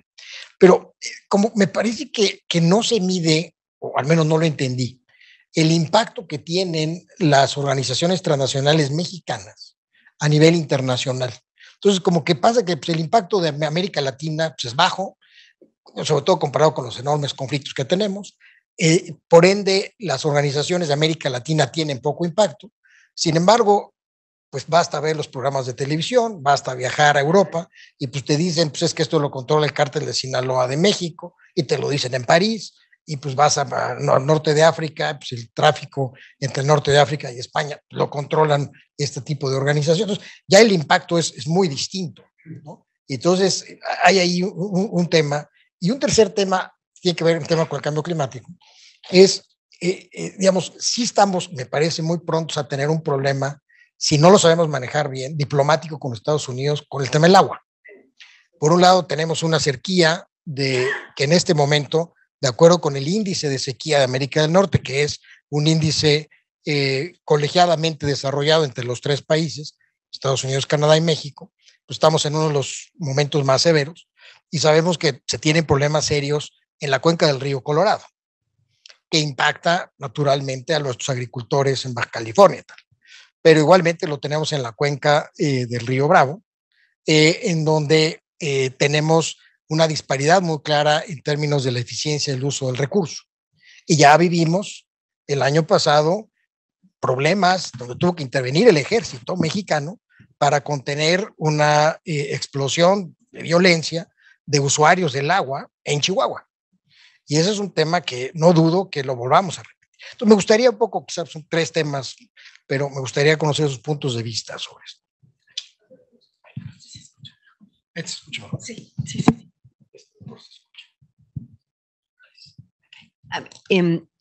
Me gustaría tocar brevemente el tema del fentanilo, porque sí es además de que es un tema que en verdad estamos todavía tratando de entender cómo funciona la producción y el tráfico de fentanilo. Y ahorita les voy a explicar por qué, porque debería de ser algo relativamente fácil de entender. Hasta ahorita no tenemos, por lo menos yo no tengo claro, y sé que hay personas que se están dedicando al 100% a tratar de entender cómo es este tráfico y cómo es la producción, porque todavía creo que hay mucha confusión. Hasta hace 6 meses el secretario de la Defensa decía que en México no produce fentanilo, ¿sí? Que el fentanilo viene de China ya producido, o sea, que vienen los precursores, están en China y ya llega a México producido. Y que según esto lo dijo en la mañanera, y eso me empezó a hacer mucho ruido porque ha habido también muchos reportes periodísticos de laboratorios en donde supuestamente se estaba produciendo fentanilo y que es el cártel de Sinaloa el que estaba traficando. Toda esta es información pública que todavía me está haciendo mucho ruido en tratar de entender cómo es este tráfico. Entonces, si es el cártel de Sinaloa, dicho y hecho, si uno sigue a diario las confiscaciones que hay en la frontera entre Nogales, Arizona y Nogales, Sonora, el comisionado de esa frontera tuitea casi todos los días lo que se está deteniendo y obviamente se está viendo que se está deteniendo mucho fentanilo, entonces medio justifica esa idea. Pero la interrogante es, ¿por qué no se estaría produciendo fentanilo en México? Entendemos por qué la cocaína, ¿sí? La cocaína tenían que traer, había la coca y había razones biológicas, ¿verdad? Porque no se, y por eso Colombia se volvió el centro de la producción de cocaína, pero ¿por qué no el fentanilo, al igual que la metanfetamina? Entonces uno empieza a hacerse esas preguntas, porque si empezamos a entender mejor la producción del fentanilo, que es extremadamente peligroso, ¿sí? Y que para producir, pero si llegan estos grupos a satisfacer las necesidades de acceso a precursores químicos, entonces el fentanilo se puede producir en cualquier parte del mundo. Por eso el tema de que se produzca solamente para el mercado interno de Estados Unidos, me dice es que no están consiguiendo dentro de Estados Unidos el know-how, porque en entrevistar a algunas personas que tienen algún conocimiento sobre esto, me dicen es que la receta es muy difícil de producir. Pero una vez que se tiene el entendimiento de cómo hacerlo, esto se puede producir en Estados Unidos perfectamente. Y eso pues le resolvería muchos problemas a México, ¿sí? En cierta forma, pero también se puede producir en México en una forma muy fácil, ¿sí? Y a lo mejor es mucho más fácil hacerlo en México porque hay menos Estado de Derecho para producirlo. Esto me indica a mí que probablemente México en relativamente corto plazo va a tener un problema de fentanilo de consumo, casi automático. Y dos, especulando, y esto es pura especulación, yo creo que eventualmente la producción de fentanilo para el resto del mundo va a venir de Asia. ¿Por qué no producirlo en Asia?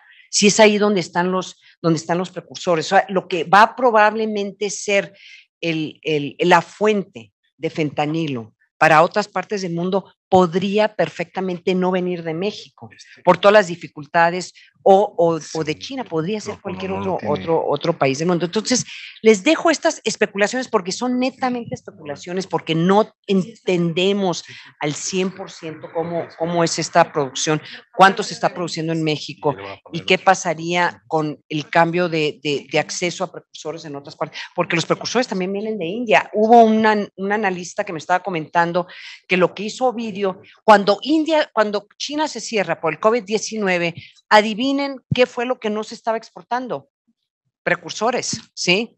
Precursores químicos para hacer, como entonces empieza a surgir otros mercados alrededor del mundo de estos mismos precursores y empezar a experimentar con el fentanilo en una forma diferente. Entonces yo dejo estas especulaciones porque tu pregunta me lleva a decir, todavía no tenemos suficiente información de qué es lo que va a suceder, ¿no? Pero lo que sí sabemos, al igual que el cambio de la importancia que le dio Estados Unidos a la cocaína, a Estados Unidos no le importa el tráfico de cocaína ahorita, no le importa. Cuando tú ves la cantidad de dinero y las inversiones que están haciendo en términos de tratar de detener el tráfico, acuérdate, yo viví la guerra del tráfico de cocaína cuando era subsecretaria en ruta, usábamos aviones, radares, o sea, eso fue el ejército colombiano, el Plan Colombia estaba, en cierta forma, el enfoque era eso. Ya no, ese recurso y ese interés no está, todo está dedicado a fentanilo y eso significa un papel mucho más preponderante para México, pero sobre todo, más importante, en tratar de entender la producción del fentanilo y cómo eso va a cambiar la relación bilateral. Y en el tema del cambio climático, el tema del agua, hemos estado conversando de eso sobre años. A mí sí se me hace un milagro que no ha habido un enfrentamiento mucho más directo en ambos países, en la frontera de ambos países, porque creo que no lo ha habido porque hay mucha más comunicación a nivel de los estados, que a ti te tocó cuando estabas en Relaciones Exteriores ese proceso, ¿sí? De cómo crear y mejorar la comunicación entre los gobernadores y los alcaldes estatales.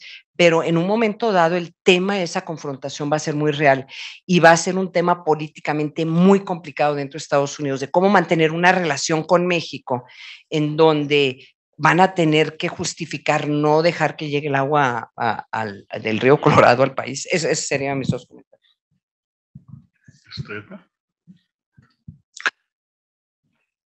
Sergio, además del tema de fentanilo, ¿cuáles eran las otras dos temas que tocaste? El tema del cambio climático y el agua. El impacto internacional de las organizaciones, que pareciera que no se valora, digamos, en el sentido del impacto que tienen, y que además, bueno, no solamente es un tema nada más de conflicto armado, sino también de descrédito para el país, ¿no? Que pues eso también no ayuda en nada.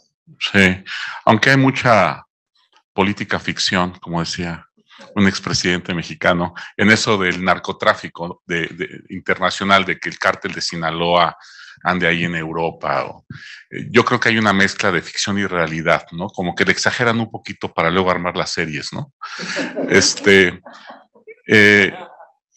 Sobre el tema de fentanilo, yo la información que tengo de campo es que sí hay una estrategia de los grupos criminales para volver adictos a campesinos mexicanos en masa, sobre todo estoy hablando de Michoacán, estoy hablando de los campesinos del aguacate, del limón y de las berries.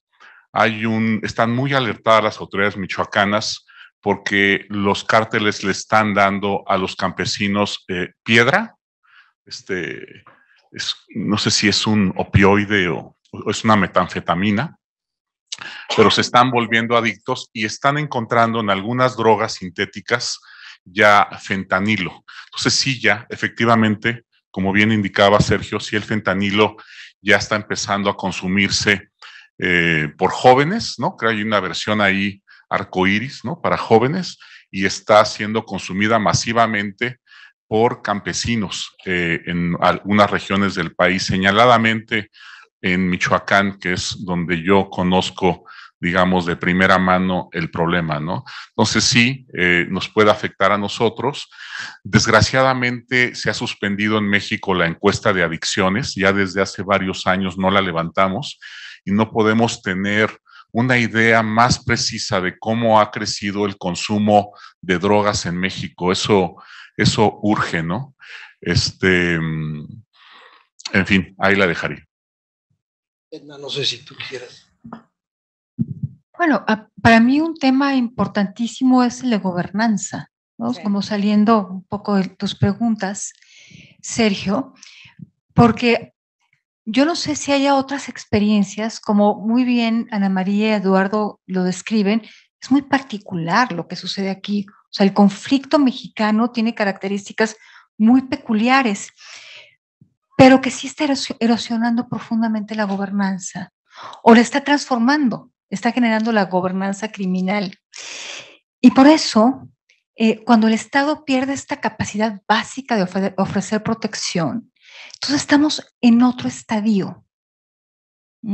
Por eso habla Eduardo de la extorsión, es cuando el Estado pierde la capacidad de protección y se construye un mercado donde hay distintos oferentes de la protección. Entonces, la pregunta es cómo se reconstruye eso, porque a lo mejor, Ana María, un próximo presidente se decide pintar una raya a los grupos criminales, ¿no? Pero ¿cómo se reconstruye la gobernanza?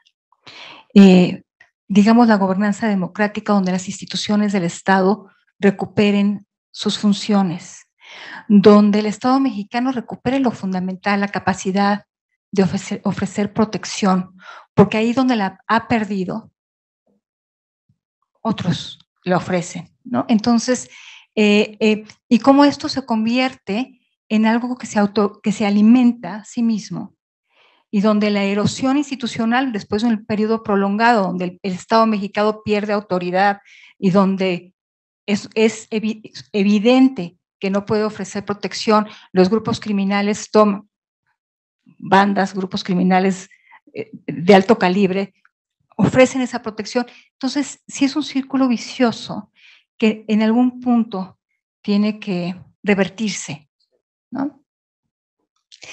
Y la pregunta es, ¿cómo? Y si en tu mirada y en el análisis, esta visión global, hay algo que se le parezca donde se haya revertido. Gracias. Esa es la gran pregunta, creo.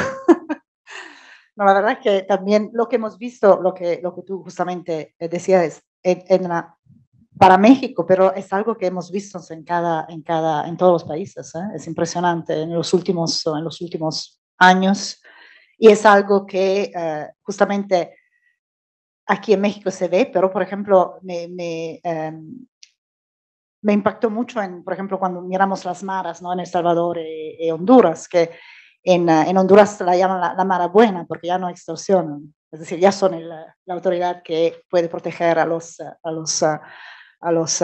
ciudadanos. Entonces, eso es yo creo que esa es la gran pregunta para América Latina y para la mayoría del mundo, porque realmente cómo se reconstruye la gobernanza, y eso no tengo una respuesta. Simplemente quería responder a tu pregunta sobre el indicador. Tienes razón. El indicador, bueno, tampoco es un indicador que utilizamos con ranking, porque es un indicador muy básico y lo utilizamos más bien para nosotros, para priorizar el análisis sobre los diferentes conflictos.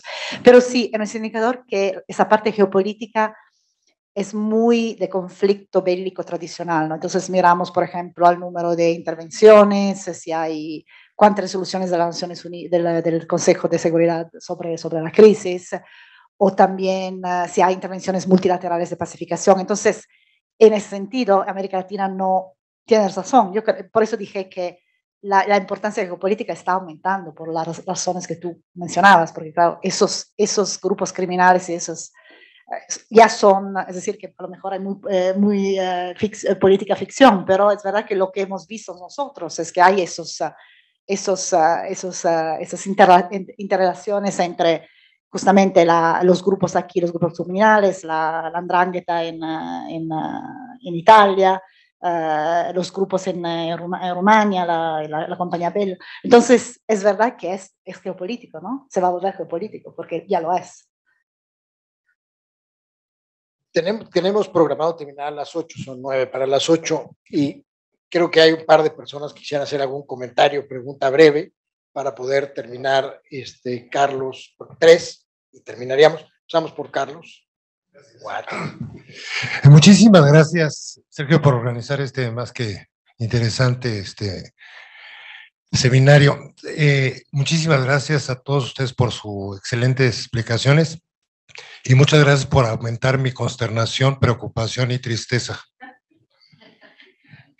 Tengo una sola pregunta porque vienen todas las premisas, ustedes las dijeron, no tengo que repetirlas.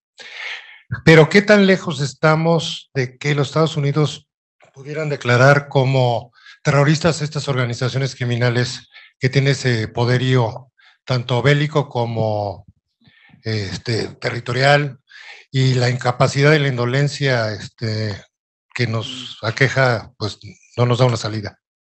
Gracias, Carlos. Jorge, por favor.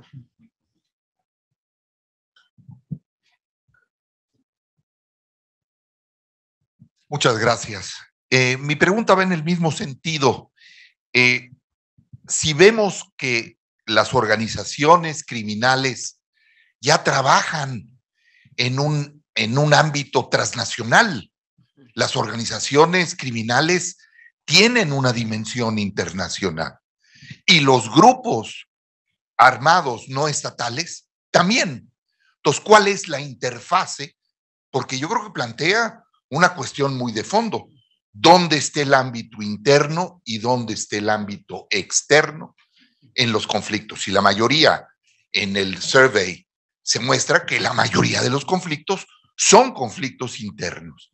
Entonces, eso tira por la borda muchos de los parámetros que hemos venido manejando. Muchas gracias. Gracias, Jorge. Allá al fondo, por favor. Mientras lleva el micrófono, hoy escuchaba en el programa del Economist la intervención del Wagner Group, que aparece 3 veces, y hablaban del incremento de las fuerzas que tienen ahora, porque además el dueño del Wagner Group es amigo de Putin, según el Economist. Y entonces, pues vemos este tipo de grupos interviniendo en conflictos de una manera más amplia, además, ¿no? Adelante, por favor. Buenas noches. Sí, creo que es la misma que la suya. O sea, mi pregunta puntual es, los grupos que vemos de ultraderecha en Estados Unidos, porque todos están armados, pero ya lo vimos también en Brasil. Esto es un conflicto armado.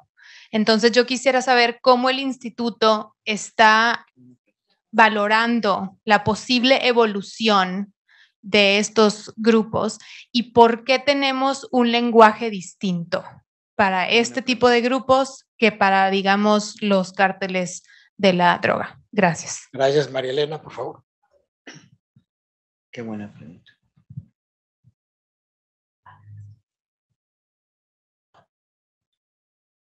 Yo brevemente quiero compartirles esto y la verdad que no encuentro la respuesta. Actualmente soy diputada federal. Yo soy plurinominal, pero soy de Aguascalientes y se está viviendo un conflicto de violencia en una parte que es Aguascalientes, León, San Juan de los Lagos, todo eso. Se está generando una violencia de robo de autos, pero ya en gran escala. No se encuentra una sola patrulla de la Guardia Nacional, no hay nadie, es como pues simplemente como dicen la Guardia Nacional, nada más estoy en la periferia. Bien, quiero decirles porque la verdad que no encuentro, es mi primera experiencia legislativa y yo el otro día le hice el planteamiento a varios diputados, oigan, tenemos que hacer algo, tenemos que hacer puntos de acuerdo, exhortos, o sea, hagamos algo, porque tenemos que detener, y se los propuse a los diputados que están en esos distritos. No, ninguno no tuve respuesta para avanzar en esto. Y entonces empecé a hablar con otros diputados y les voy a decir esto que me dejó helada. El crimen organizado, cuando son candidatos, ellos son de mayoría relativa, se los lleva a pasear. Van por ellos, se los llevan y hablan con ellos.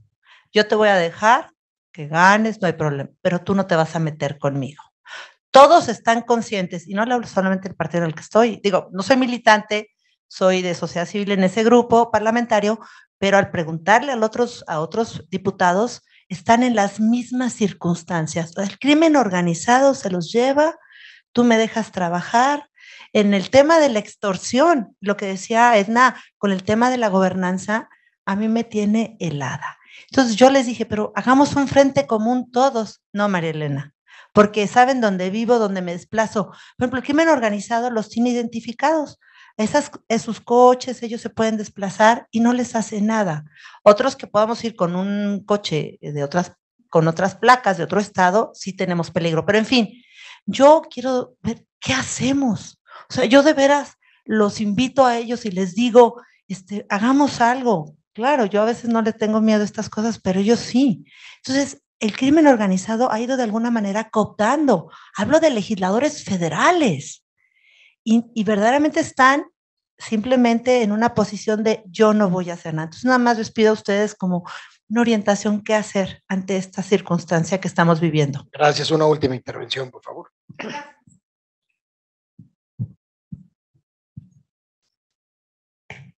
Muchas gracias. Mi pregunta es, de acuerdo con la metodología, los índices, etcétera, que plantean, ¿se considera al caso mexicano como un conflicto inextricable o intratable? ¿Está clasificado por ustedes así? Bueno, voy a contestar a las dos preguntas más de metodología, esa de Isabela también. Es decir, no clasificamos los conflictos por intractable o no intractable, pero sí, en el caso de México, por lo que escuchamos, es un conflicto intractable. Es decir,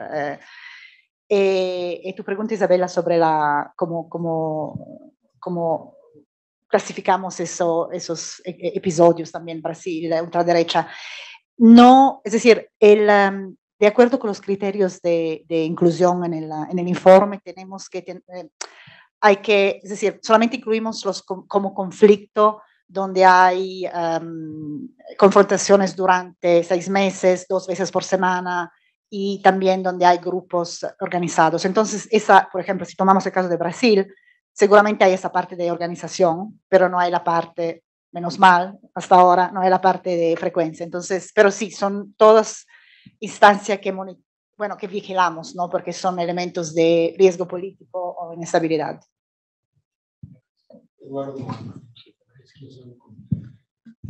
Rápidamente, lo de la designación de los cárteles como organizaciones terroristas ha sido un gran es como nos están asustando los americanos cada rato, y la verdad les ha salido rete bien el palito, el látigo, porque cuando Trump nos amenazó y mandó a sus negociadores, era en ese momento designar a Cártel Jalisco Nueva Generación, que era como el coco de la administración Trump. Sí fue muy eficaz la amenaza y lo detectamos inmediatamente nosotros en el número de arrestos de directivos de Cártel Jalisco Nueva Generación. Se quintuplicó básicamente el número de arrestos vinculados con el Cártel Jalisco, que en ese momento era identificado por las autoridades de Estados Unidos como el gran exportador de fentanilo a Estados Unidos. Ahora las cosas han cambiado y ahora la obsesión es Cártel de Sinaloa. No sé si posiblemente ahora le ganó Sinaloa a Jalisco en la exportación de fentanilo, lo identificaron los americanos y ahora estuvieron presionando justamente para el arresto de Ovidio, y nosotros detectamos ahora en noviembre que también quisieron arrestar al hermano del Chapo, Aureliano El Guano Guzmán Loera, pero fue un arresto frustrado. En fin, y ahora también el gobierno tiene, digamos, el incentivo político electoral de realizar este tipo de detenciones escandalosas para quitarse la imagen de ser un gobierno complaciente y omiso frente al crimen organizado. Entonces yo creo que vamos a ver muchas detenciones escandalosas de alto perfil durante este año, que yo no creo que vayan a tener ningún impacto en el funcionamiento del crimen organizado, pero que van a ser muy rentables electoralmente para el partido en el poder. No, pero ¿qué tiene la declaratoria por parte de Estados Unidos para eso? A ver, nomás síguete. Ahorita si quieres que te responda, yo quiero nomás tocar otro temita, porque hay este lugar común que escucho yo frecuentemente de que Cártel de Sinaloa o Jalisco operan en Estados Unidos. ¿Por qué? Como si en Estados Unidos pudieran operar como operan en México, ¿no? En Estados Unidos, la regulación que hay tolerada, digamos, de organizaciones criminales para proveer droga a los ciudadanos americanos es mucho más estricta que en México, y allá sí se regula el tamaño de las organizaciones. Entonces, en realidad, es una metáfora un tanto poética decir que el Cártel de Sinaloa tiene presencia en Estados Unidos. En realidad, el Cártel de Sinaloa exporta droga a Estados Unidos y allá se dispersa en muchas pequeñas células narcomenudistas esa droga que provenía del Cártel de Sinaloa, pero en células que no son predatorias como lo son en México, que no representan una amenaza letal para mucha gente como son en México. Entonces sí, digamos, hay una gran transformación del crimen organizado en Estados Unidos al que presenciamos en México, que es efectivamente una amenaza para el propio Estado y para la gobernabilidad. Es algo muy distinto, ¿no? Y finalmente yo sí quisiera decir que por supuesto que el problema mexicano es tratable. Lo que pasa es que tenemos una anemia institucional espantosa, por cierto, muy desigual entre estados, y es por eso que vemos estados como Yucatán o vemos estados como Querétaro. El propio Aguascalientes se ha hecho bastantes avances, aún tiene muchos problemas, pero Aguascalientes está mucho mejor que muchos otros estados, Tamaulipas, la Ciudad de México, en fin, ha habido mejoras sustanciales en los últimos años, y hay otros que han caído mucho, como Sonora, como Zacatecas, como Michoacán, como Guanajuato, que sigue atrapado en una crisis que ya lleva como 6 años, ¿no? Pero claro que podemos tratar, claro que hay soluciones, pero tiene también que ver voluntad política, ¿no? Yo creo, menciono esto de la voluntad política, porque sí hay un problema muy grave de colusión entre autoridades políticas y crimen organizado en varias regiones del país, como tú bien señalaste, ¿no? A ver, y creo que va en aumento. O sea, el problema, yo creo que el gran reto ahora no está, es cómo ha ido aumentando el control territorial y el hecho de que más y más están teniendo participación política a nivel local. Y siempre el modelo colombiano siempre es un modelo porque yo viví muy de cerca el modelo de lo que sucedió en Colombia en los 90s y todavía a mediados del año 2000, en donde y son temas que hay que seguir muy de cerca. Uno, en Colombia, los grupos del crimen organizado eran muy inteligentes y se compraban legisladores y jueces unos 5 años antes. O sea, ellos tuvieron la capacidad de cambiar la Constitución para que no los pudieran extraditar. Cambiaban legislación y venía a Estados Unidos y le gritaba a Samper a tal punto pues, que le quitaron la visa al presidente Samper para que no viajara a Estados Unidos. En el sentido, entonces tuvieron una gran visión, y odio usar esa palabra con estos canijos, pero tuvieron una gran visión de gobernabilidad. O sea, ellos se compraron legisladores para que las leyes y la Constitución se ajustaran a ellos. Hasta ahorita en México eso no ha sucedido. Yo creo que es muy importante eso. 2, en Colombia empezaron a asesinaban policías al por mayor, ¿sí? Y constantemente. Tuvieron que implementar un sistema atroz que se llamaban los jueces sin rostro, que no duró mucho tiempo, pero se permitía en Colombia implementar legislación excepcional para enfrentar a estos tipos de amenazas excepcionales, que en México nunca se ha querido hacer. Tener una legislación especializada para poder enfrentar a estas organizaciones que se consideran como amenazas a la seguridad nacional. Y entonces, eventualmente eso a lo mejor va a suceder. O sea, no querían ni militarizar. O sea, este cuestionamiento de militarizar la seguridad pública fue muy cuestionada. Ahora sí lo han militarizado, pero no usan esas capacidades en una forma que pudiera mejor controlar a estas organizaciones, y hay un gran debate si debe de haber esa diferenciación. Y el tercero que me parece muy importante era que estaba abiertamente comprobado de cómo estas organizaciones habían filtrado dinero hasta la presidencia, ¿sí?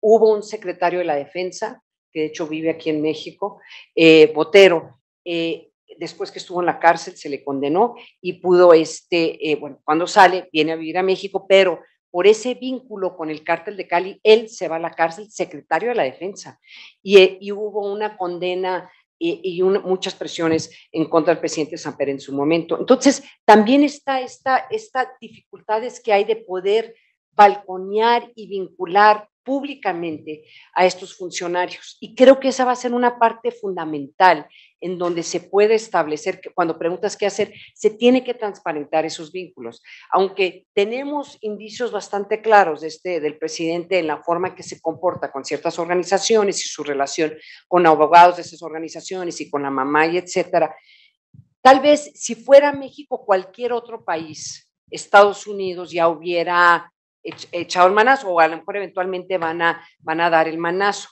Pero el hecho es de que esta información, lo que se sabe, se tiene que balconear, ¿sí? Y hasta cierto punto en México, por más trabajo que hacemos los que estamos en los medios de comunicación, es muy difícil balconearlo, ya sea porque es muy peligroso o porque simple y llanamente es difícil de encontrar esos vínculos. Se han encontrado vínculos con exgobernadores, se han usado castigos en la famosa lista negra de los Estados Unidos, en donde Estados Unidos puede ser muy útil para poder congelar estas cuentas en Estados Unidos o alrededor del mundo, y es un mensaje que, aunque no están condenados en Estados Unidos, el caer en esta lista negra ya es un problema político que automáticamente no les permite tener visas y ciertas dificultades para poder viajar, etc. Entonces, cuando me preguntan qué hacer, o sea, cuando uno ve el modelo colombiano hay como alarmas que hay que ponerle mucha atención, Y dos, y la otra cosa que pasó en Colombia, que estas organizaciones criminales mataron hasta presidentes, candidatos a la presidencia, o sea, los magnicidios y las organizaciones mexicanas de una forma u otra, no sé, no quiero decir que han sido muy inteligentes, pero en cierta forma no han hecho ese tipo de magnicidios atroces que de una forma u otra automáticamente empuja al Estado a tener que reaccionar. Ahora, un comentario rápido que tiene que ver con el tema del terrorismo.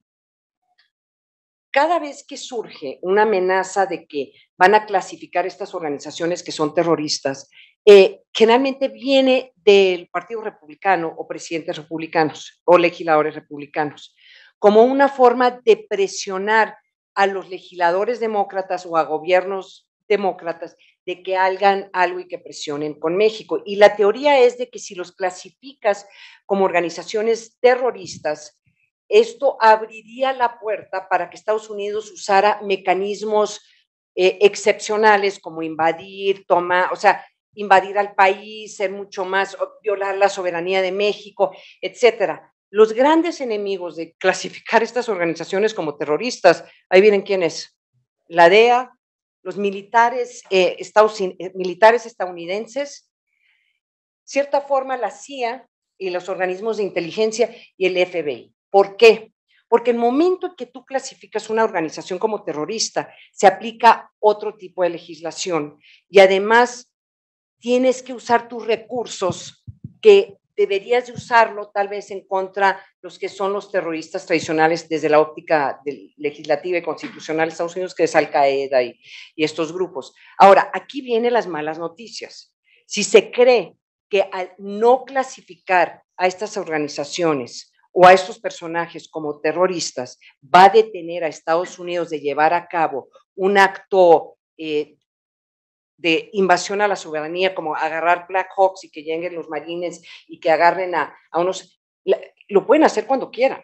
O sea, ese es el problema de toda esta discusión. Y de hecho Trump lo propuso, hay que mandar a misiles, no sé si vieron eso, vamos a mandar misiles, y le dijeron los asesores, no puedes mandar misiles para matar, no sé qué quiere matar. Y él decía, ¿por qué no? Lo podemos hacer, nadie va a saber. Y pues ya se han de imaginar los asesores topándose la cabeza. O sea, el hecho de que no se llamen terroristas no para a Estados Unidos de hacer cosas atroces, ¿sí? O invasión. Es siempre esta línea delgada de cómo negociar con Estados Unidos en que se pueda satisfacer sus necesidades y sus intereses de seguridad nacional para que Estados Unidos no haga este tipo de actos. Bueno, ya vamos a cerrar. Me encantaría que pudiéramos poner un sentido positivo de que es tratable. Y acabo de leer un documento de un colega muy querido, Eduardo y mío, a lo mejor lo conocen, de Guillermo Trejo, que analiza un mecanismo extraordinario de justicia, un mecanismo internacionalizado de justicia, como fue la CICIG en Guatemala, esta Comisión Internacional contra la Impunidad. Y lo que quiero introducir en la discusión es la importancia de la justicia.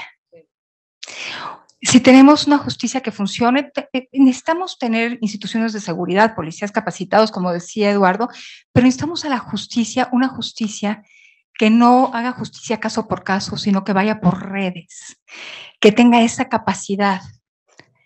No sé si la tenemos en México y a lo mejor tenemos que pensar en un mecanismo extraordinario para lidiar con un problema extraordinario. Habría que pensarlo, pero lo que este paper demuestra, con mucha estadística, con mucha ciencia, es que la CICIG previno violencia y salvó vidas. Entonces hay que pensar en mecanismos, ¿cómo le hacemos con la justicia para identificar redes, para desmantelarla? Creo que por ahí viene la construcción de las capacidades del Estado para salir de un equilibrio de violencia muy alto. Muchas gracias.